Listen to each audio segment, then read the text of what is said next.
नमस्कार साथियों, LM geography के ऑनलाइन प्लेटफॉर्म पे आप सभी का हार्दिक स्वागत और अभिनंदन।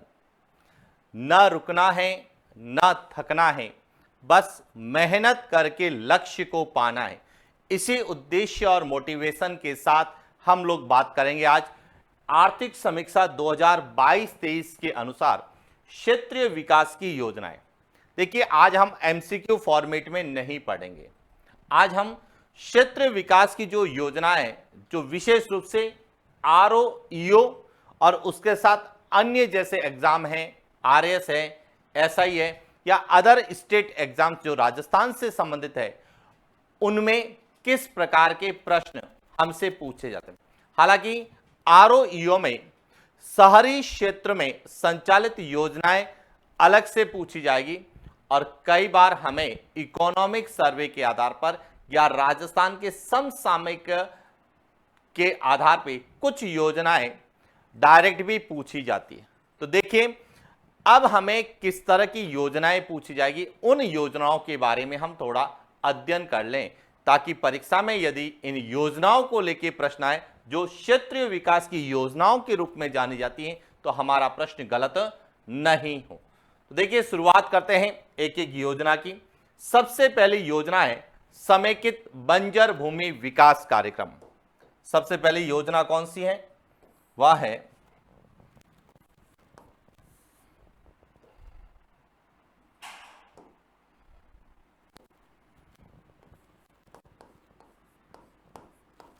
समेकित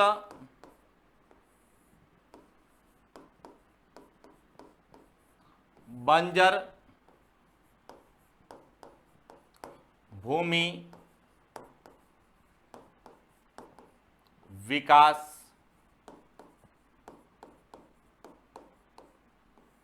कार्यक्रम।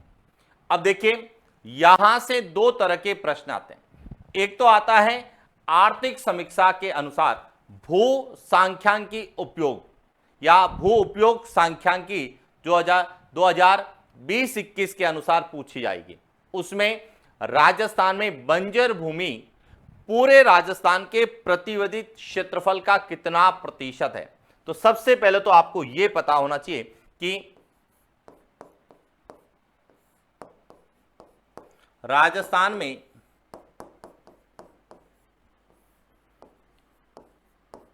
बंजर भूमि कितनी है, तो वह 10.87% है। किसके अनुसार?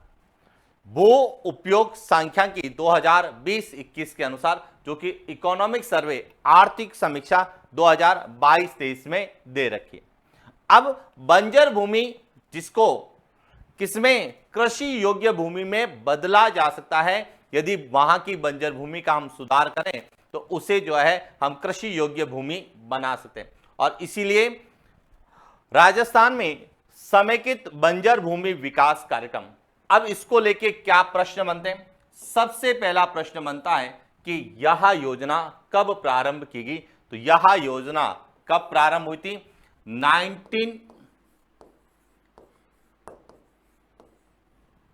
1990 में जो है इस योजना का क्या हुआ? प्रारंभ हुआ। एक तो आपको यह क्लियर होना चाहिए कि समेकित बंजर भूमि विकास कार्यक्रम की शुरुआत कब हुई, जो कि हमें लिख रखा है समेकित बंजर भूमि विकास कार्यक्रम जो केंद्र द्वारा प्रायोजित कार्यक्रम है, वर्ष 1990 में क्रियान्वित किया जा रहा है। दूसरा, अब ध्यान रखना, 1 अप्रैल 1995 से इस कार्यक्रम को जल ग्रहण विकास के लिए समान मार्गदर्शी सिद्धांतों के अंतर्गत जल ग्रहण पद्धति के जरिए क्रियान्वित किया जा रहा है। शुरुआत तो कब हुई थी? 1990 में हुई थी और यह जो है पूर्ण रूप से केंद्र सरकार द्वारा प्रायोजित कार्यक्रम है। जब शुरू हुआ उस समय यह पूर्ण रूप से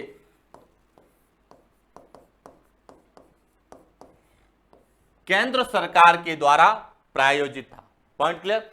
इसके बाद 1 अप्रैल 1995 से यह राजस्थान में जल ग्रहण विकास कार्यक्रम के अंतर्गत जो है संचालित किया जा रहा है।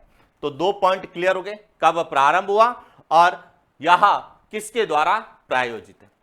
अब तीसरा और सबसे इंपॉर्टेंट है कि इस कार्यक्रम में राजस्थान के कितने जिले शामिल हैं, यानी कि कवरेज,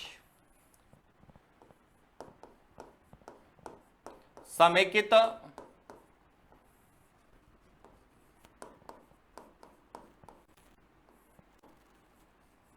बंजर भूमि विकास। अब यहां राजस्थान के कितने जिलों में संचालित किया जा रहा है, तो यहां राजस्थान के 18 जिलों में संचालित किया जा रहा है। यानी कि आपसे पूछा जा सकता है कि समेकित बंजर भूमि विकास कार्यक्रम में राजस्थान के कितने जिले शामिल हैं, तो राजस्थान के 18 जिलों को शामिल किया गया है। और इसके बाद आता है इसका वित्त पोषण, कि समेकित बंजर भूमि विकास कार्यक्रम, समेकित बंजर भूमि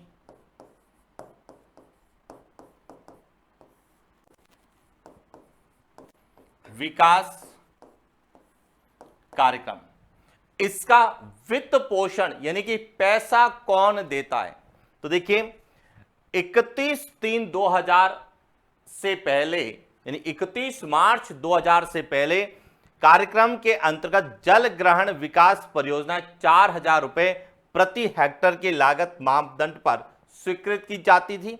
इसका वित्त पोषण पूर्णतः केंद्र सरकार द्वारा किया जाता था। कब?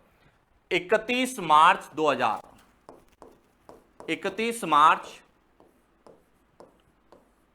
2000 तक पूरा वित्त पोषण कौन करता था?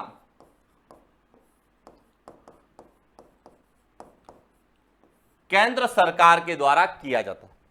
इसके बाद 1 अप्रैल 2000 के बाद स्वीकृत की गई परियोजनाओं के लिए लागत मापदंड को संशोधित करके 6000 रुपए प्रति हेक्टर कर दिया गया और इन परियोजनाओं के लिए वित्त पोषण की राशि केंद्र सरकार तथा राज्य सरकारों के बीच में कितनी? 5500 और 500 रुपए प्रति हेक्टर अनुपात में बांटा गया। यानी कि 31 मार्च 2000 तक तो केंद्र सरकार थी और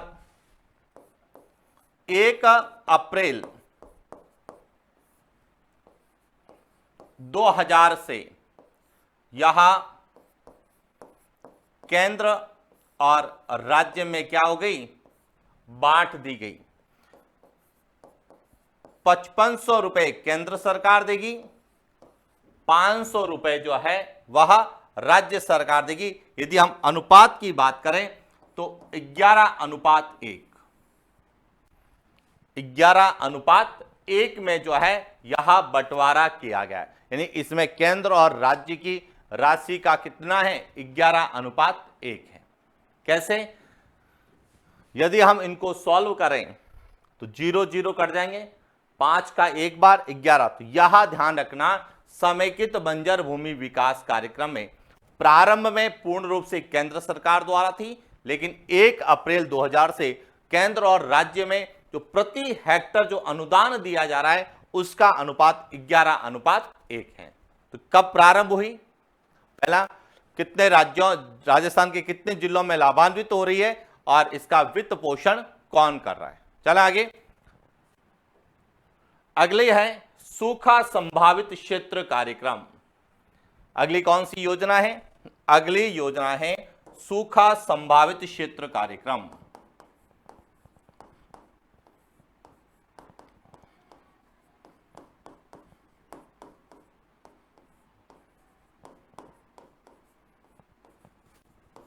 क्षेत्र। अब सबसे पहले सूखा संभावित क्षेत्र कार्यक्रम केंद्र सरकार ने उन क्षेत्रों जहां पर लगातार भयंकर सूखे की स्थिति बनी है कि विशेष समस्याओं को हल करने के लिए वर्ष 1973-74 में प्रारंभ किया गया। यानी कि इसका जो है प्रारंभ कब किया गया? 1973-74 में प्रारंभ किया गया। किसके द्वारा प्रारंभ किया गया था? यह केंद्र सरकार के द्वारा यह प्रारंभ किया गया था और यह उन क्षेत्रों में किया गया था जहां पर भयंकर सूखा पड़ता है और भयंकर सूखे के कारण जो विशेष परिस्थितियां बनती है उन परिस्थितियों का हल निकालने के लिए इसकी शुरुआत की गई। अब इसके बाद बात करें, इन क्षेत्रों की विशेषता यह है कि यहां पर मानव जनसंख्या और पशुओं की संख्या अधिक होने के कारण भोजन, चारे और ईंधन के लिए उन प्राकृतिक संसाधनों पर लगातार काफी अधिक दबाव पड़ रहा है जो पहले से ही कम है। यहां की मुख्य समस्याएं वनस्पति की अनाच्छादन का सतत रूप से क्षीण होना, भूमि कटाव में वृद्धि होना, भूमि के नीचे जल के भंडारों को पुनः भरने के लिए कोई प्रयास बिना लगातार दोहन के कारण भूजल के स्तर में गिरावट आना, यह यहाँ की समस्या थी। अब इसको थोड़ा सा हम आगे ले जाएं कि इसमें राजस्थान के कितने जिले हैं, यानी कि सूखा संभावित क्षेत्र कार्यक्रम। अब इसमें राजस्थान के कितने जिले हैं? तो यहां राजस्थान के 11 जिलों के 32 खंड या ब्लॉक में संचालित किया जा रहा है। 11 जिलों के 32 ब्लॉक में संचालित किया जा रहा है। अब 11 जिलों में अजमेर, बांसवाड़ा, बारां, भरतपुर, डूंगरपुर, झालावाड़, करौली, कोटा, सवाई माधोपुर, टोंक और उदयपुर है। आपको यह याद रखना है, सूखा संभावित क्षेत्र कार्यक्रम यह कितने जिलों में संचालित हो रहा है? 11 जिलों में और कितने ब्लॉक्स में? 32 ब्लॉक। और ये कब प्रारंभ हुआ? 1973-74 में केंद्र सरकार के द्वारा प्रारंभ किया गया। अब आता है वित्त पोषण। वित्त पोषण का मतलब है इसमें राशि कौन देता है? तो देखिए, मार्च 1999 तक निधियां केंद्र और राज्य सरकारों के बीच में 50:50 के आधार पर बांटी गई, यानी कि 31 मार्च 1999 तक केंद्र अनुपात राज्य का कितना था? 50:50, यानी कि दोनों की बराबर राशि लगती थी। लेकिन 1 अप्रैल 1999 से वित्त पोषण केंद्र और राज्य सरकारों के बीच में कितना कर दिया गया? 75:25 कर दिया गया, यानी कि 1 अप्रैल 1999 से केंद्र अनुपात राज्य कितना है? 75:25 कर दिया गया कि केंद्र सरकार 75 और राज्य सरकार 25% जो है इसमें अनुदान देगी।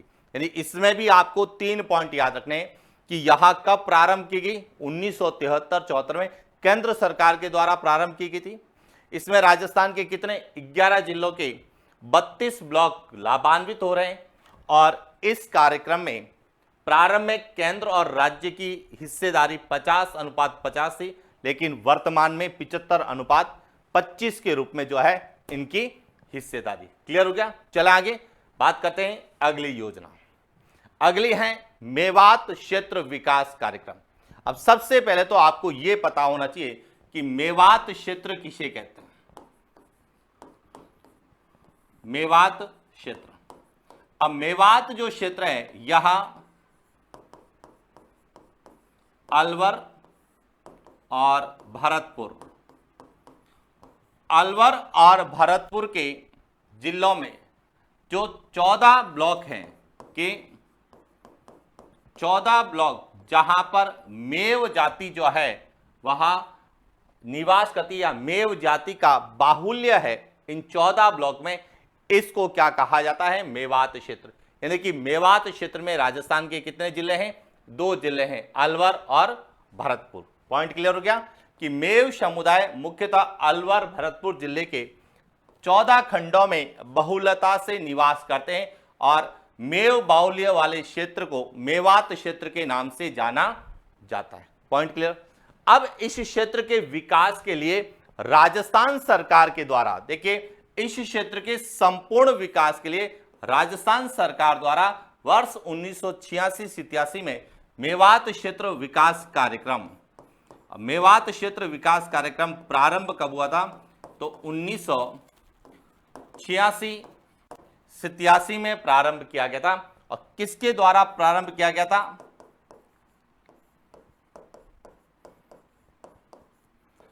राज्य सरकार के द्वारा प्रारंभ किया गया था। क्लियर हो गया। अब देखिए इस योजना का उद्देश्य है मेवात क्षेत्र के लोगों के लिए आवश्यक आधारभूत सुविधाएं, अतिरिक्त रोजगार के अवसरों का सृजन कर क्षेत्र के आर्थिक विकास को प्रोत्साहित करना, मेवात क्षेत्र में रहने वाले लोगों के जीवन स्तर में गुणवत्तापूर्ण सुधार करना। और इस उद्देश्य से इसकी क्या की थी? शुरुआत। अब वर्ष 2022-23 के दौरान 25 करोड़ रुपए का प्रावधान किया गया है। वित्तीय वर्ष 2021-22 में उपलब्ध राशि के विरुद्ध में इतना व्यय किया गया था, जो कि आंकड़े संख्यात्मक हैं, यहां हमें याद नहीं करने, हमें केवल याद करना है कि यहां मेवात क्षेत्र में कौन से जिले, कितने जिलों में चलाया जा रहा है? 2 जिलों में चलाया जा रहा है। पूर्ण रूप से इसका वित्त पोषण कौन करती है? राज्य सरकार करती है। और इसका प्रारंभ कब हुआ? यानी प्रारंभ, वित्त पोषण और कितने जिले लाभान्वित हो रहे हैं। चले आगे बात करते हैं अगले योजना की। अगली है मगरा क्षेत्र विकास कार्यक्रम। अब सबसे पहले तो आपको यह पता होना चाहिए कि मगरा क्षेत्र क्या है। अब मगरा क्षेत्र किसे कहा गया है? कि राजस्थान का जो दक्षिण मध्य भाग है, दक्षिण मध्य पहाड़ी क्षेत्र, यानी कि जो अरावली से संबंधित है, पहाड़ी क्षेत्र से घिरा हुआ, विशेषतः अजमेर, भीलवाड़ा, पाली, चित्तौड़गढ़ और राजसमंद, जहां जनजातीय क्षेत्र विकास कार्यक्रम संचालित नहीं हो रहा। पहाड़ी क्षेत्र जिसमें पाली है, अजमेर है, भीलवाड़ा है,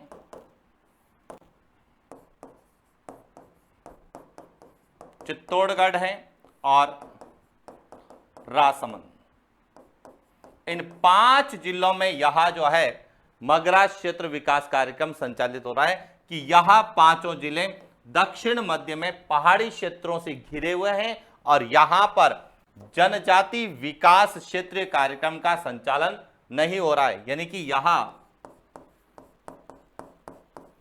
जनजाति क्षेत्रीय विकास में शामिल नहीं है। उन जिलों में ही यहां मगरा क्षेत्र विकास कार्यक्रम चला जाए। अब बात आती है इसका प्रारंभ कब हुआ? तो देखिए इसका प्रारंभ किया गया, इसका प्रारंभ 2005-06 में इसका क्या हुआ था? प्रारंभ होता। और इसमें जो है लाभान्वित जिलों के 5 जिलों के कितने? 16 खंड, 16 ब्लॉक जो है इसके अंतर्गत आते हैं। और यह भी जो है पूर्ण रूप से किसकी है? राज्य सरकार की है। यह ध्यान रखना, यह पूर्ण रूप से इसका वित्त पोषण कौन करती है? राज्य सरकार द्वारा यह वित्त पोषित है। क्लियर हो गया? तो यह भी ध्यान रखना, मगरा क्षेत्र विकास कार्यक्रम में राजस्थान के कितने जिले हैं? 5। कितने खंड है? 16। कब शुरू हुई? 2005-06 में शुरू हुई। और इसका वित्त पोषण कौन करती है? तो पूर्णतः यह राज्य सरकार द्वारा वित्त पोषित है। इसके बाद अगली बात करते हैं डांग क्षेत्र विकास कार्यक्रम। अब डांग क्षेत्र क्या है कि चंबल नदी के अंतर्गत जब चंबल नदी अवनालिका अपर्दन के द्वारा उत्खात स्थला आकृति का निर्माण करती है, जिसमें घने जंगल पाए जाते हैं, जिसे हम क्या कहते हैं, बीहड़ क्षेत्र, और संकुचित घाटी जिसमें दस्युग्रस्त क्षेत्र को डांग क्षेत्र के नाम से जाना जाता है। तो पहला तो आपको यह पता होना चाहिए कि जो चंबल नदी के द्वारा अपर्दन से, अवनालिका अपर्दन से जो उत्खात स्थला आकृति का निर्माण होता है, और उस उत्खात स्थला आकृति में जो घने जंगल पाए जाते हैं जिसे हम बीहड़ कहते हैं, और उन बीहड़ में जहां पे दस्यु डाकू निवास करते हैं, तो डाकू ग्रस्त जो क्षेत्र है उसे क्या कहते हैं, डांग क्षेत्र कहते हैं। पहला पॉइंट क्लियर। अब इन क्षेत्र के लोगों के जो है आर्थिक सामाजिक विकास के लिए राजस्थान सरकार के द्वारा एक कार्यक्रम चलाया गया जिसका नाम था डांग क्षेत्र विकास कार्यक्रम। अब समझना, इसकी शुरुआत जो है 1995-96 में की गई थी। यह ध्यान रखना, इसका प्रारंभ कब हुआ था, 1995-96 में हुआ था। और किसके द्वारा की गया था इसका प्रारंभ, राज्य सरकार के द्वारा इसका प्रारंभ किया गया था। लेकिन बाद में इस योजना को बंद कर दिया गया, और पुनः अब सबसे इंपॉर्टेंट है कि डांग क्षेत्र विकास कार्यक्रम वर्ष 2005 से 6 में राज्य सरकार द्वारा पुनः प्रारंभ किया गया। तो यहां ध्यान रखना, इसे पुनः प्रारंभ कब किया गया, पुनः प्रारंभ 2005-6 में किया गया। पहले इसको चलाया गया, फिर सरकार ने बंद कर दिया, फिर इसे पुनः 2005-6 में प्रारंभ किया गया। क्लियर। अब यहां राजस्थान के कितने जिलों में, राजस्थान के 8 जिलों में यह संचालित हो रहा है, और 8 जिलों की लगभग कितने ब्लॉक्स में, 26 ब्लॉक, 26 पंचायत समिति, 26 खंड या 26 ब्लॉक में यह संचालित हो रहा है। अब ये 8 जिले कौन से हैं, तो इसको याद करने का सीधा तरीका है संभाग। यह जो है यह भरतपुर संभाग, कौन सा, भरतपुर संभाग के 4 जिले, और कोटा संभाग के कितने, 4 जिले। टोटल कितने जिले हो गए, 8 जिलों में यह संचालित है। अब आपने भरतपुर संभाग और कोटा संभाग के जिले याद हैं, तो डांग क्षेत्र विकास कार्यक्रम में जिलों को याद करने की कोई आवश्यकता नहीं है। अब समझना क्या प्रश्न बनते हैं। तो एक तो याद रखना, यह शुरू कब हुआ था, 1995-96 में शुरू हुआ था, लेकिन इसे पुनः प्रारंभ कब किया गया, 2005-6 में किया गया। इसमें राजस्थान के कितने जिले हैं, 8 जिले और 26 पंचायत समितियां, खंड या ब्लॉक है, और यह पूर्ण रूप से राज्य सरकार द्वारा वित्त पोषित है। क्लियर। चले आगे। इसके बाद अगला कौन सा क्षेत्रीय विकास कार्यक्रम है, वह है मुख्यमंत्री क्षेत्रीय विकास योजना, जो कि सबसे इंपॉर्टेंट है। और क्यों इंपॉर्टेंट है, क्योंकि मुख्यमंत्री क्षेत्रीय विकास योजना माननीय मुख्यमंत्री राजस्थान सरकार की बजट घोषणा 2022-23 के अनुसार वर्ष 2022-23 में इस योजना को प्रारंभ की गई। यानी कि यहां एक तरह से करंट के संदर्भ में है कि इसका प्रारंभ कब हुआ था, तो 2022-23 में मुख्यमंत्री क्षेत्रीय विकास योजना प्रारंभ की गई। यह योजना प्रारंभ की गई। योजना के अंतर्गत प्रदेश के दुर्गम, दूरस्थ एवं पिछड़े सहित राज्य के संपूर्ण क्षेत्र में, यानी कि यहां राजस्थान के कितने जिलों में संचालित हो रही है, तो यदि हम वर्तमान की बात करें तो राजस्थान के 33 जिलों में यह संचालित हो रही है, जहां पे दुर्गम रास्ता है या पिछड़े हैं या फिर दूरस्थ हैं, उन सभी जिलों में यह जो है संचालित की जा रही है। हालांकि राज्य सरकार द्वारा बजट 2023-24 में जिलों की संख्या में परिवर्तन किया गया है, लेकिन हम बात कर रहे हैं बजट 2022-23 के अनुसार इसकी शुरुआत की गई थी, और उसके अंतर्गत राजस्थान में जिले कितने थे, 33। क्लियर हो गया। अब यहां पे इंपॉर्टेंट ध्यान रखना, यह भी जो है वित्त पोषण कौन करती है, राज्य सरकार करती है। वित्त पोषण कौन करती है?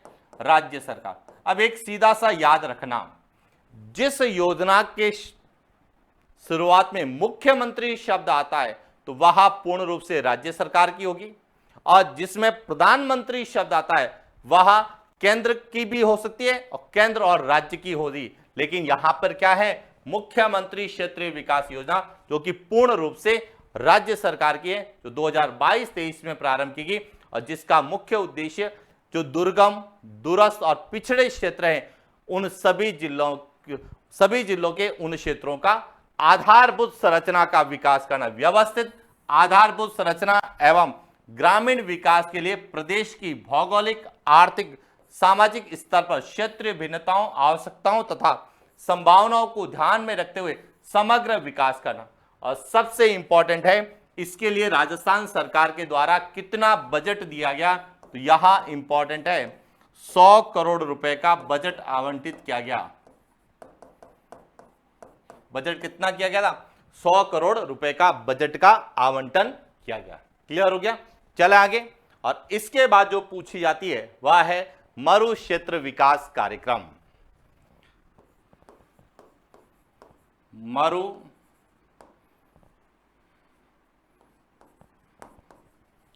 विकास कार्यक्रम। अब इसको भी बहुत अच्छे से समझना। देखिए, इसका प्रारंभ 1977-78 में किया गया। कब किया गया? 1977-78 में जो है राजस्थान में वर्ष 1977-78 में शुरू किया गया। राजस्थान में गर्म शुष्क क्षेत्रों के विस्तृत भूभाग होने के कारण इसकी अलग समस्या है। वर्तमान में राजस्थान के कितने जिलों में संचालित हो रहा है? तो वर्तमान में यह राजस्थान के 16 जिलों में जो है यह कार्यक्रम क्रियान्वित किया जा रहा है, जिसमें 10 मरुस्थलीय जिले हैं और उसके अलावा जो है वह अन्य जिले भी इसमें शामिल है। Point clear? अब यहां ध्यान रखना, जो सबसे इंपॉर्टेंट है वह है कि 1994-95, देखिए यह शुरुआत कब हुई थी? 1977-78 में शुरू हुई थी। 77-78 में जब यह शुरू हुई थी तो यह राजस्थान के 11 जिलों के 77 ब्लॉक में संचालित किया गया। तो प्रारंभ में यह राजस्थान के 11 जिलों के 77 ब्लॉक में संचालित किया जा रहा था, लेकिन 1994-95 से जो है यह राजस्थान के